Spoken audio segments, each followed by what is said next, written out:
तो बीड जिल्ह्याच्या जनतेच्या वतीनंच मोर्चा आहे आणि एवढ्या मोठ्या जनतेच्या वतीनं मोर्चा असल्यामुळं आज त्या संतोष भैया देशमुखांच्या लेखीनं हाक दिलेली की माझ्या बापाच्या न्यायासाठी सगळ्यांनी सहभागी व्हावं। माझी बीड जिल्ह्यातल्या सगळ्या बांधवांना, सगळ्या जनतेला सुद्धा आणि सगळ्या मराठ्यांना हात जोडून विनंती, एकानं पण घरी थांबू नका। सगळ्यांना आजचा दिवस कामं बाजूला सारा, आपल्याला आपल्या लेकीनं हाक दिली, त्या लेकीच्या हाकेला ओ द्यायचा आहे आणि सगळ्यांनी सहकुटुंब त्या मोर्चामध्ये सहभागी व्हायचं आहे। तातडीनं सगळ्यांनी कामं बाजूला सारा आणि मिळेल त्या वाहनानं सगळ्यांनी बीडकडे या, कारण 11 वाजता तो आक्रोश मोर्चा निघतोय। तर सरकारला तर या मोर्चामुळे जाग येईलच, नाही आली तर त्यांना जाग मात्र आम्ही आता आणणार आहेत। संतोष भैयाला न्याय दिल्याशिवाय एकही मराठा मागं हटणार नाही, एकही, आणि कोणाचा पण बाप आडवा येऊ दे, मॅटर मात्र संतोष भैया देशमुखांचा आम्ही दबू देत नाहीत, कोणी पण येऊ दे। संतोष देशमुख हत्या प्रकरणात 7 आरोपी आहेत, 4 अटक केली। अंजली दमाने असं म्हटलं सकाळी की 3 आरोपींची हत्या करण्यात आली असं त्यांनी दावा केला, त्यांना मारून टाकण्यात आले। मारून टाकण्यात आलंय?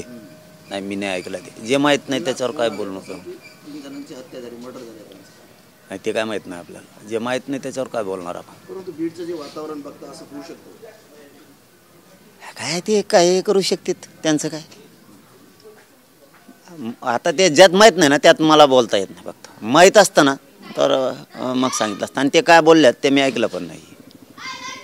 काही राजकीय नेते देखील त्यामध्ये सहभागी होऊ लागले, अनेकांनी राजकीय गोष्ट त्याच्यामध्ये काढण्याचं सुरू झालेलं आहे, एकमेकांच्या विरोधात आरोप करणं, याच्याकडे कसं बघता, ते तुम्हाला मान्य आहे? नाही, जे जसं काढेल नाही एकमेकाचं राजकारणाचं, मग त्याला मात्र मराठ्याच्या रोषाला सामोरं जावं लागणार आहे। मराठी सोडणार नाहीत त्यांना, कारण मराठीचे मतं घ्यायला गोड लागते, आणि कोणी आवाज उठवला तर त्याच्या नावाने तुम्ही बोंबलणार। तुम्हाला एका मुलीनं हाक दिलेली कळत नाही का? तुमच्या लेकीनं जर हाक दिली तर मग आम्ही पण असंच करायचं का त्यावेळेस? तुमच्या मुलीनं तुमच्यावरती वेळ आल्यावर एखाद्या वेळेस जर जनतेला हाक दिली माझ्या बापाच्या न्यायासाठी या, आणि मग तुम्ही जर तसे पळायला लागले तर मग आम्ही पण तुम्हाला तसंच म्हणायचं का तुम्ही राजकारण करताय म्हणून? याच्यात राजकारण विरोधी पक्ष असू द्या किंवा महायुती असू द्या, नाही ते महाविकास आघाडी असू द्या, यांनी राजकारण करू नये, कारण एका लेकराच्या, एका लेकीच्या डोळ्यातलं पाणी थांबत नाही। तुम्हाला जरा लाज वाटून द्या, भिकार विचारासारखं वागू नका, सारखी सत्ता विरोधी दोघं एकमेकाला करत बसू नका।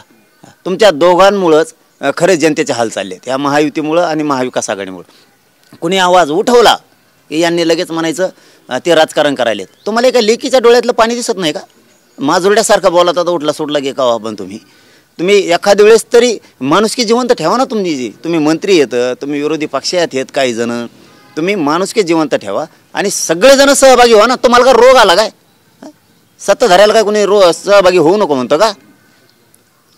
तुम्हाला यायचं नाही, दुसरे कामं करायला लागले करू द्यायचं नाही, त्यांना विरोधक म्हणून बदनाम करायचं। एखादा सामाजिक कार्यकर्त्याने आवाज उठविला की त्याला म्हणायचं कुणीतरी याला पाठीलं दिसतंय। अरे काय नालायक विचार आहेत रे तुमचे?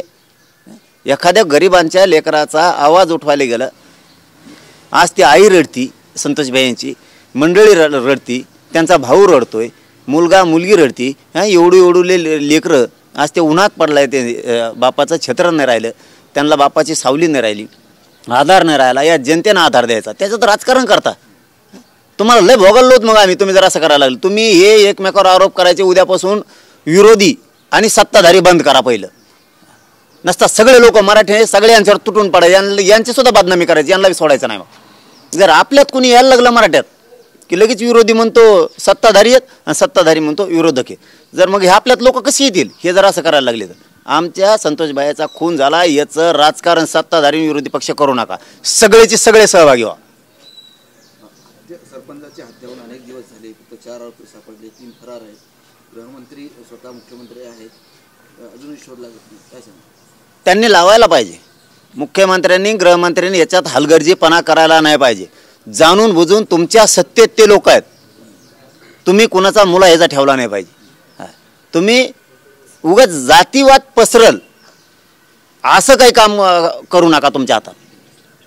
ती कसा नष्ट होईल याच्यासाठी काम करा। जर लोक गुंडगिरी करायला लागले, रिव्हॉल्वरी मारायला लागले, खून करायला लागले, जमिनी बळकायला लागले, गोरगरिबाला गावखेड्यात हाणायला लागले, पोलिसाला अरेरावी शिव्या द्यायला लागले, इतके जर घाण पद्धतीनं ते वागणार असले, नीच विचारानं ते वागणार असले, त्यांचं बेमोड करणं काम आहे ना तुमचं. का नुसते संभळिता मुख्यमंत्र्यांनी यांना सांभाळू नये, नाही तर तुमच्यावर वेळ येईल. हे सरकत आहे बाजूला. आणि तोंड घशी मुख्यमंत्री तुम्ही पाडता बरं का, तुम्हाला समजून सांगतो, नीट लक्षात ठेवा. तोंड घशी तुम्ही पाडणार. हे असे लोक आहेत, तुम्ही यांना वाचवायला जाता, हे एखाद्या बार तुमच्यावरच वरटंगडी करून मुत्तेन. त्या टायमाला तुम्हाला इतकं वाईट वाटेल की ह्याच वेळेस यांना संपेल असतं तर बरं झालं असतं. लक्षात ठेवा मुख्यमंत्री साहेब, तुम्हाला सांगतो मी, तुम्ही यांना पाठीशी घालू नका. तुम्हाला असा पश्चाताप येईल. तुम्ही ज्याला वाचवताय ना ते एखाद्या वार कुत्र्यासारखं वरटंगडी करून मुतला ना तर तुम्हाला वाटत मागच संपेल असतं तर बरं झालं असतं. त्यावेळेस हे तुमच्या विरोधात गेलेले असते ना, मराठी सुद्धा गेलेले असते. त्याच्यामुळे सुट्टी देऊ नका. तुम्ही यांना सापडून आणायचं सांगा लवकरात लवकर.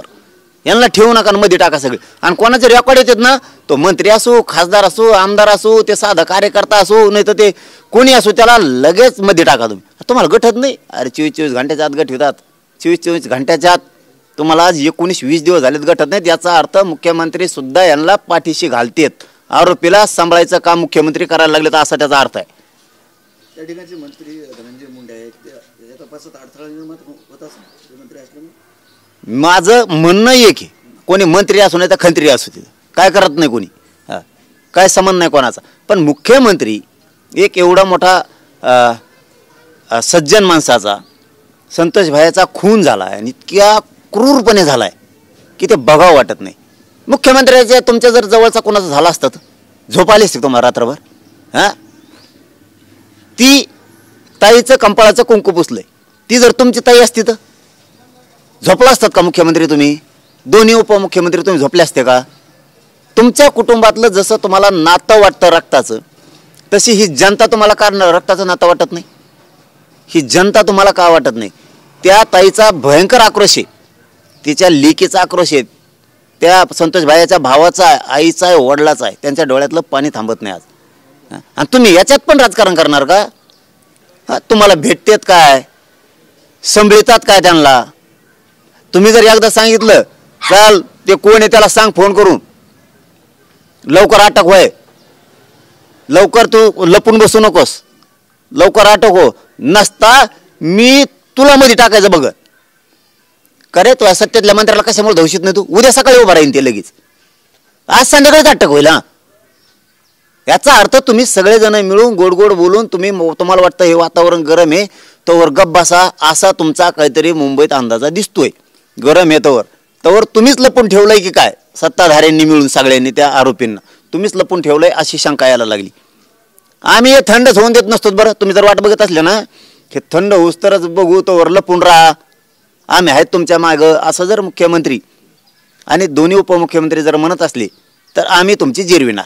हो, आम्ही हे युजूच देत नाहीत. आता उद्यापासून, आणि आज बीडचा मोर्चा झालाय, आता राज्यभर हे मोर्चे सारखे निघणार आहेत. हे राज्यभर सुरू, आता लोण पसरला आहे. आणि महाराष्ट्रातल्या सगळ्या मराठ्यांना हात जोडून सांगतो, आज बीडचा मोर्चा झालाय. संतोष भैयाला न्याय देण्यासाठी, ती संतोष भैयाची मुलगी ही आपली मुलगी मराठ्यांनी मानून तिच्या डोळ्यात पाणी, बापाच्या न्यायासाठी जिल्ह्यातल्या मराठ्यांनी मोर्चाची तयारीला लागा. कोणाची वाट बघू नका. हे येणार आहे, ते येणार आहे, कोण येणार आहे, कोण येईल नाही येईल. जिल्ह्यातल्या मराठ्यांनी उद्यापासून आपण आपल्या तारख्या ठरायला चालू करा. जिल्ह्याच्या राज्यभर मोर्चे सुरू करा. प्रत्येक जिल्ह्यात मोर्चा झाला पाहिजे. प्रत्येक जिल्ह्यातल्या मराठ्यांनी आता उद्यापासून आपण आपल्या जिल्ह्यात मोर्चाची तयारी करा. मागच्या पुढच्या तारखा बघा, एकाच जिल्ह्याचे डबल येऊ नये याची सगळ्यांनी काळजी घ्या. आणि मोर्चे मात्र सगळ्यांनी शांततेत काढायचे. आज बीडचा सुद्धा शांततेत मोर्चा होणार. बीडकडे पर्यटन स्थळ म्हणून बघितलं जातं मसाजोगकडे, असंही मुख्यमंत्री बोलतात. नाही, बघितलं जातं पर्यटन स्थळ म्हणून, लोक तिथे भेटायला जातात. मी ऐकतो आणि मग झटका दाखवतो. मी ऐकतो त्याशिवाय असं एक जणाचं मंत्र्याचं विचारलं मला, ते वेगळंच होतं आणि ते वेगळंच झालं. मग असं असतं त्याच्यामुळे मी जरा ऐकतो बी आणि मग झपकेतो. संतोष देशमुख यांच्या ते प्रकरण जे 3 आरोपी फरार आहेत त्यांचा खून झालाय असा दावा जो तो सामाजिक कार्यकर्त्या अंजली दमन यांनी बोलले आत्ता, पण जे बघितलंच नाही, जे आपल्याला माहीत नाही, आपण ते आमचं स्टेटमेंट ऐकलं पण नाही, त्याच्यावर अधिकृत बोलणं बरोबर नाही. तसं जर असेल तर मग मात्र 100% यांचे मोठाले नेते याच्यात आहेत. पण आता ज्यात माहीत नाही त्यात बोलून उपयोग नाही. पण यांनी जर नाही पकडलं, मराठे तपास हातात घेणार. जे आष्टीचे आमदार आहे सुरेश धस, त्यांनी ज्या प्रकारे हे प्रकरण उचलून धरलं, अमोल मिटकरी असं म्हणतात की कोणीतरी सुरेश धसांना धनंजय मुंडे यांना बदनाम करण्याची सुपारी दिली. राजकारण बघू नये त्यांनी सुद्धा, ते कोण आहे त्यांनी राजकारण बघू नये. हां, लेखी बळ्यावर भाषणं त्यांनी खूप केलेली आहेत. हां, खूप बहुजन अमकं तमकं खूप बोललेलं आहे. जरा लेखी बाळीकडे बघाव. कोणी बोलायला लागला म्हणून बोल नाही, तू बोल, तू बी बोल, टीका नको करू नुसती. या मॅटरमध्ये नाही, या मॅटरमध्ये लेकीच्या आणि त्या संतोष भाईच्या पाठीशी सगळे नेते उभा राहिलेत. एकच नाही नुसतं, त्यात एकच नाही, सगळेच. कोणीच राजकारण त्यातला आमदार, माजी आमदार, कोणचा नेता, कोणचा खासदार, माजी खासदार, तिथले काही मंत्रीसुद्धा, काही जण राज्यातले मंत्रीसुद्धा राजकारण करत नाहीत. सगळे पाठबळ देत आहेत मुलीकडं. काही ना उकळ्या फुटत असत्यात जातीवादाच्या रोषातून. काही जण याला म्हणत असतील की हे राजकारण करायला जे बोलतात ना नेते, त्यांना म्हणत असतील. काही जातीवादी मंत्रीसुद्धा म्हणत असतील, काही जातीवादी आमदारसुद्धा म्हणत असतील की हे राजकारण करतात. पण हे राजकारण नाही. एका मुलीच्या न्यायासाठी अख्खा बीड जिल्हा खवळून उठलाय, सगळी जनता खवळून उठली. याला राजकारणात तोलू नका. कोणचाच आमदार, कोणीच सत्ताधाऱ्याचा आमदार असो नसता विरोधीचा असो, हे सगळे आज त्या लेकीला न्याय देण्यासाठी तिच्या हाकेला ओऊ देऊन सगळे उभा राहिलेत. कोणी राजकारण, आम्ही राजकारण करून देणार नाही. हां, अजिबात समज जागेवर झापेणार, त्याला सोडणार नाहीत. कारण ह्यो विषय एकदम वेगळा आहे. राजकारण करायला खूप व्यासपीठ आहे. तुमचं तिकडे गेल्यावर बघा. आमदार आहेत त्या पक्षाचे सत्ताधारी, भाजपच्या नेतृत्वामध्ये भाजपचे मुख्यमंत्री आहेत, त्यांचे ते आमदार आहेत आणि ते म्हणत आहेत की वर्षांतून यंत्रणेतून दिरंगाई होत आहे आणि ती यंत्रणा मुख्यमंत्र्यांच्या ताब्यात आहे, त्यांच्या पक्षाची. त्यांनी काय म्हणावं ते त्यांचा विषय. पण जे सत्य आहे ते आहेच. का तर तुम्हाला लाज वाटली पाहिजे. भाजपच्या सगळ्याच कार्यकर्त्याला बी, काम करणाऱ्या तिथल्या काहींना, तुमचाच पक्षाचा होता. उलट तुम्ही सगळ्यांना राज्यातून सहभागी व्हायला पाहिजे, सगळ्या आमदारांना, मंत्र्यांनी. भाजपच्या सगळ्या नेत्यांना, कार्यकर्त्यांना म्हणण्यापेक्षा सगळ्या नेत्यांना लाज वाटली पाहिजे. त्यांचा कार्यकर्ता होता ते, असं मी स्टेटमेंट टीव्हीवर ऐकलंय. कार्यकर्त्यांना लाज वाटण्यापेक्षा, म्हणण्यापेक्षा कार्यकर्ते तर सगळे भाजपमधले मोर्चात सहभागी आहेत. पण नेते जे आहेत ना भाजपचे सगळे, यांना लाज वाटली पाहिजे. त्यांचा कार्यकर्ता होता, यांनी तर तुटून पडायला पाहिजे. उलट आमचा एक कार्यकर्ता सज्जन होता, आदर्श होता, त्याचा खून केला ना, यांना खून करणाऱ्याला जेलमध्ये सडवील आणि ज्या खून करणाऱ्याला साथ दिली नेत्यांनी त्याचं राजकीय करिअर बर्बाद करीन म्हणजे करील, असं मुख्यमंत्र्यांनी भाजपच्या सगळ्या नेत्यांनी ठासून सांगायला पाहिजे. तर काहीच करेनात तुम्ही, काहीच करेनात. तुमचाच कार्यकर्ता समजा राजकारण बोलायला ठरलं, आम्ही त्यांच्याबद्दल तर राजकारण घेतच नाही, संतोष भाईबद्दल कधी घेणार पण नाही, कधीच नाही. तो माणूस प्रामाणिक होता, एका जागेवरती इमानदारीनं काम करायचा. त्यांना इमानदारीचं फळ मुख्यमंत्री काय हे देणार आहेत का? आता देवेंद्र फडणवीस साहेब पक्षाचं इमानदारीनं काम केलेल्याचं फळ हे देणार आहेत का आरोपी लपून ठेवून? तुमच्याच पक्षातल्या एक आदर्श आमदाराचा, सरपंचाचा खून केलाय, त्याच्या इमानदारीचं मुख्यमंत्री हे फळ देणार आहेत का आता आरोपी लपून ठेवून? आरोपीचा नेत्याला रोज भेटतेत, त्याची पाठराखण करतेत, हे काम करणार आहेत का मुख्यमंत्री आता? संतोष भाई, ग्राउंड लेवलवरचे कार्यकर्ते जर मरायला लागले तुमचे आणि तुम्ही नेता सांभाळायला लागलात, त्याला भेटायला लागलात, त्याच्या संघाची भजे खाता, लाज वाटत नाही काहीच? RSSनी सुद्धा याच्यावरती आत्मपरीक्षण करायला पाहिजे. ग्राउंड लेवलवरचा कार्यकर्ता संपत असताना नेते जातीयवादी, तुमचे मुख्यमंत्री, तुमचं सरकार जातीयवादी आमदार मंत्र्यांना पाठबळ देत आहेत. पण आम्ही मात्र संतोष भाईला न्याय दिल्याशिवाय थांबत नाहीत आणि मॅटर दबू देत नाहीत. तुमचं राजकारण तुम्हाला लकलाप, पण तुमची आम्ही मग जिरू. ज्या दिवशी आम्हाला वाटल की सरकार जाणून बुजून न्याय देत नाही, आरोपीला लपवतंय आणि आरोपीच्या नेत्याला सुद्धा पाठीशी घालतंय, त्यावेळेस आम्ही तुमच्याकडे बघू. आरोपींचं संरक्षण सरकार करते. आता 2 मिनिटं लागतात ना मग सापडायला. एवढ्या मोठाल्यात मला काल कुठंतरी टी व्हीवर ऐकायला मिळालं की पळून गेलं बाहेर देशात. तुम्ही इंटरपोलला अमक्या काय असतात ना तुमच्या त्या एजन्सी, त्यांना कळविलं असेल ना परदेशात पळून जाऊ नये म्हणून. मग यासाठी सह्याद्रीवर बैठक होती काय पळून लावायसाठी? 2-4 दिवसापूर्वी सह्याद्रीवरची बैठक झाली, मग त्याला पळून लावायसाठी होती काय? तुमचं काय चाललं तुम्हाला? अरे लय चिल्लर येतं. तुम्ही भाऊ केला सरकारनं, आमकान तामका टामकान सरकारनं भाऊ केला, त्याचा लय चिल्लर आहे. तुम्हाला चिल्लर सापडा नका. याचा अर्थ काय होतोय? याचा अर्थ काय होतो? तुम्ही गोरगरीब मराठ्यांना मारायचं ठरवलंय सरकारनं, पण तुम्हाला सुट्टी नाही. तुम्ही गोरगरिबाचं पाप डोक्यावर मुख्यमंत्री घेऊ नका.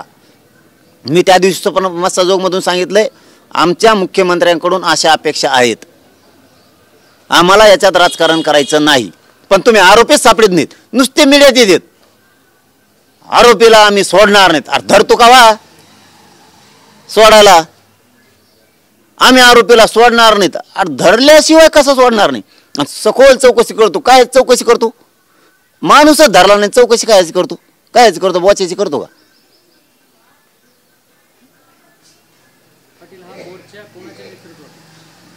जनता मोर्चा नेतृत्व फतृत्व काही नाही. काय नेतृत्वात काय असतं राव?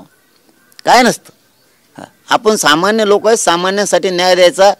उगा नेतृत्वन फतृत्वन काय गरज नाही कशाची. जे बीडच्या जनतेने ठरवलं असं ते मला माहीत नाही, पण काय गरज नाही. नेतृत्व नाही फतृत्व नाही. अरे आपण आहेत ना खंबीर. कुणी नेतृत्व असू नये, काय मी पठ्ठ्या जिवंत आहे ना.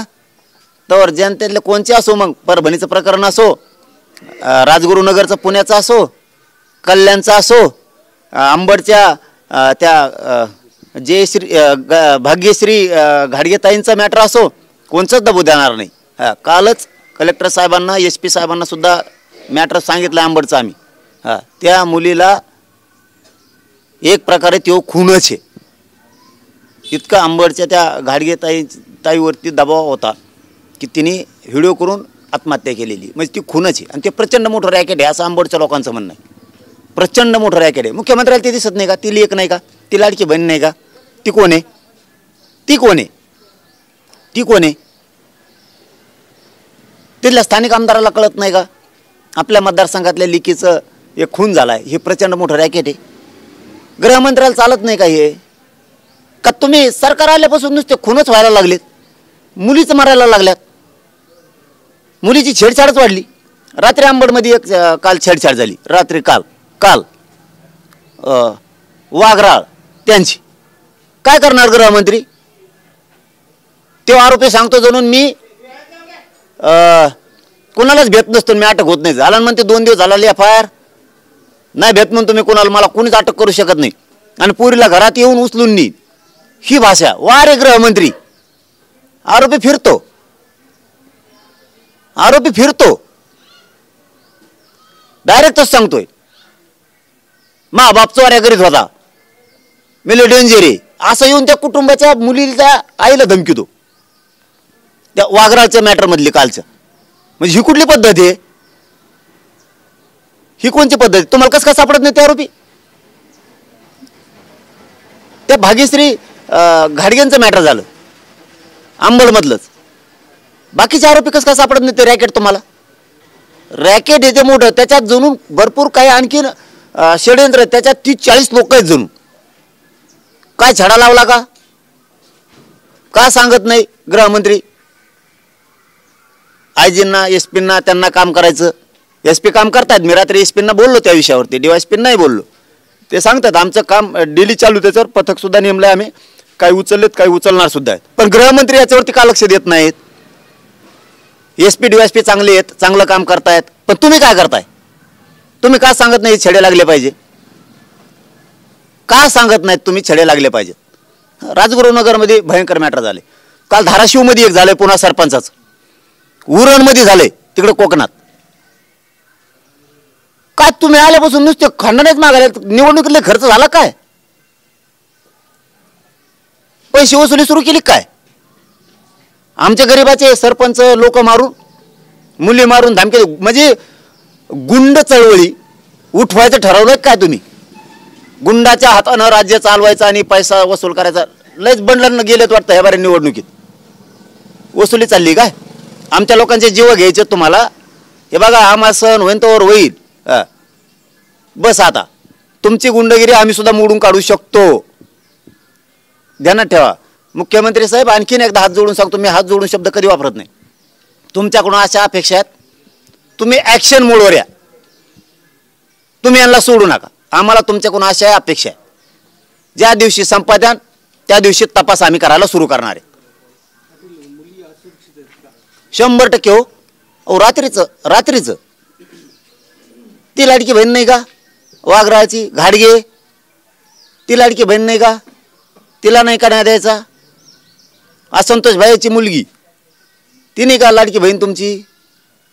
काल त्या सरपंच मेला असता, त्याला पेट्रोल टाकून जाळायला लागले होते धाराशिवच्या, त्या उरणमधल्या, त्या कल्याणमधल्या, राजगुरुनगरमध्ये. काय चाललंय राव हे. तो तो कोण काय नुसतं बलात्कारच करतोय जणू. तो कल्याणचा का कुठला आहे काय त्याला काय पाळीव प्राणी आहेत का काय तुमचे सरकारचे पाळीव प्राणी. लोकांनी दंडुके हातात घेतल्यावर मग सोपं करायला नाही लागले. मुख्यमंत्री साहेब तुम्हाला खरं खरं सांगतो, विरोध म्हणून करणार नाही, प्रामाणिक सांगतो. कधीही मी विरोध म्हणून करत नाही. तुम्ही आलात, वाटतंय राज्य तुम्ही नीट करताल, हे लोक नीट करताल, ही आशा अपेक्षा आहे. संतोषभाई देशमुखांना न्याय देताना ही आशा आहे. 100% तुमच्याकडून फुल अपेक्षा आहे. पण ज्या दिवशी जनतेला वाटल त्या दिवशी सगळे लोक रस्त्यावरती तुमच्याच विरोधात येणार आहेत. ती वेळ तुम्ही येऊ देऊ नका. ही तुम्हाला हात जोडून विनंती माझी. तुम्ही ती वेळ येऊ देऊ नका. आणि तुमच्या माकडांना बोलायचं सांगू नका मधी मधी. धन्यवाद.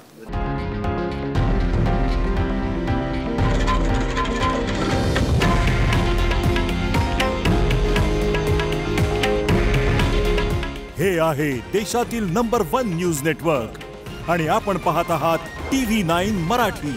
काळजी तुमची, हित महाराष्ट्राचं.